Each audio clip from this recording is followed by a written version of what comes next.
not through higher taxes. Mr. Speaker, we will achieve it.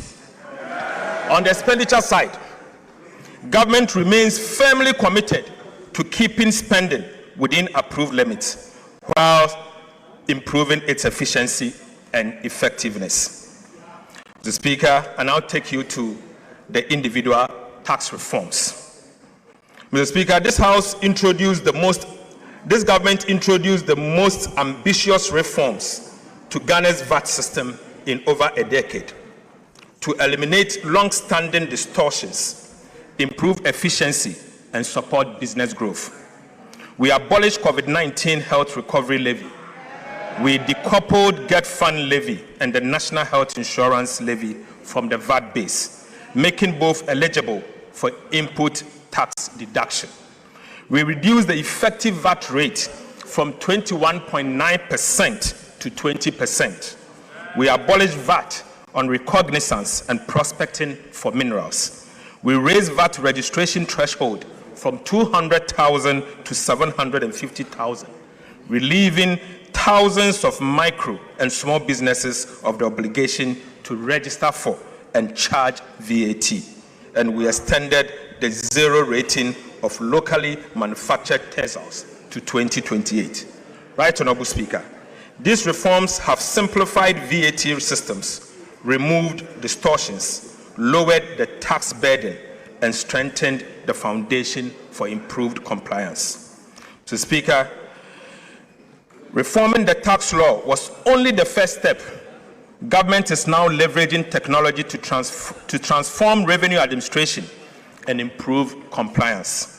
The cross-border technology solution for collecting VAT from non-resident platforms was successfully piloted in April 2026. The pilot confirmed that the system is functional, stable, secure, and compliant with regulatory requirements. Government is now moving decisively to secure the necessary regulatory approval for its nationwide rollout. Upon full deployment, Mr. Speaker, the system is projected to generate about 2.3 billion Ghana cedis in its first full year of operation, with revenue expected to grow by about 20% annually. Mr. Speaker, this is sustainable revenue without increasing tax rates.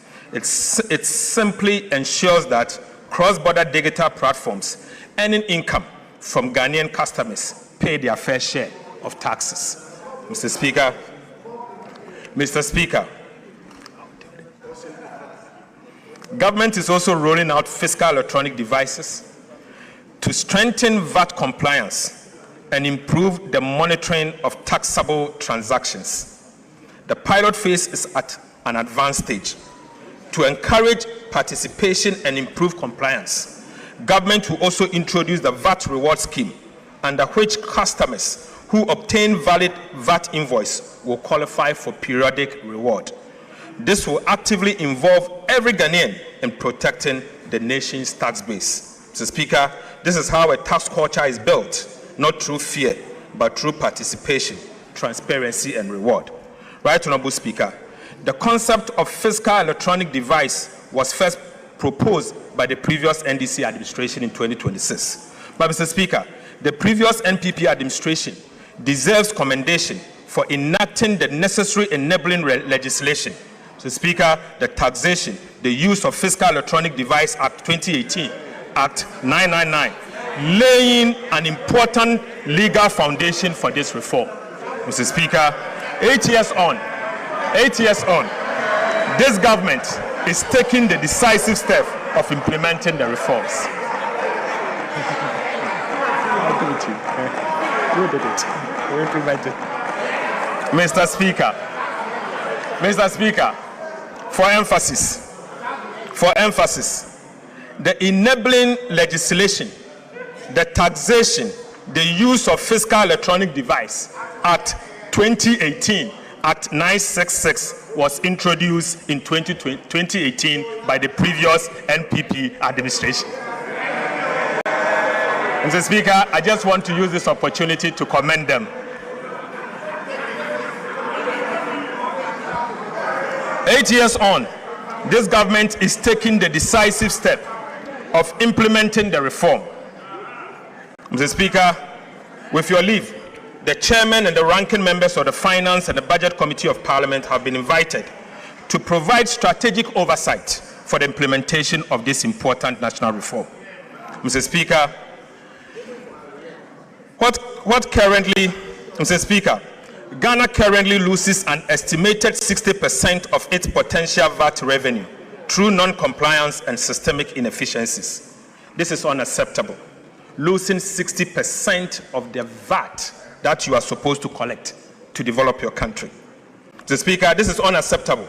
It cannot continue, and under this government, this will not continue.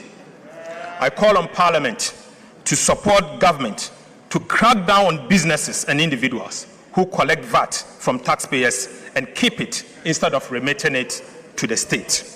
Mr. Speaker, fiscal electronic devices will help improve VAT collection, reduce revenue leakages, and ensure that businesses account properly for VAT they collect.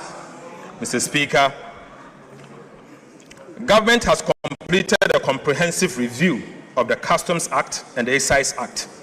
The bills are being laid before this House as part of the mid-year fiscal policy review. I respectfully urge honourable members to give Customs and Excise Bill the expeditious consideration it deserves, so that these important reforms can be implemented without delay. Right Honourable Speaker, trade facilitation must never become a vehicle for tax evasion. Yet, Mr. Speaker, between 2020 and 2025, while 63% of taxable income entered directly into home consumption, the remaining 37% passed through customs suspense framework, including warehousing, transit, temporary admission, and free zones. These procedures exist to facilitate legitimate trade. However, Mr. Speaker, they have increasingly been exploited to evade duties and divert goods into domestic market without paying a single tax in return. Mr. Speaker, the cost extends far beyond lost revenue. Honest Ghanaian businesses and manufacturers are being forced to compete with imported goods that entered the domestic market through tax evasion. Mr. Speaker, this is not fair competition. It is an unfair burden on every law-abiding Ghanaian businesses. It must end. I must end now. Mr. Speaker, the Customs Bill before this House introduced bold reforms to close these loopholes and restore the integrity of Ghana's customs administration.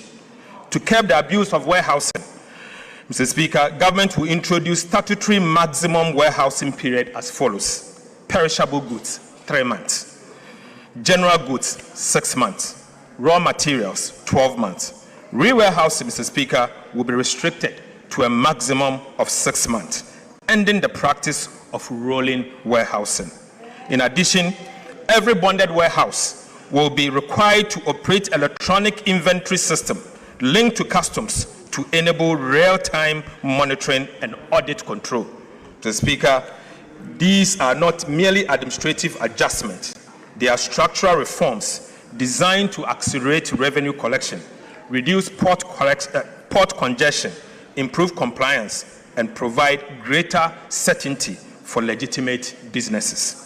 Government is also introducing the first port duty rule.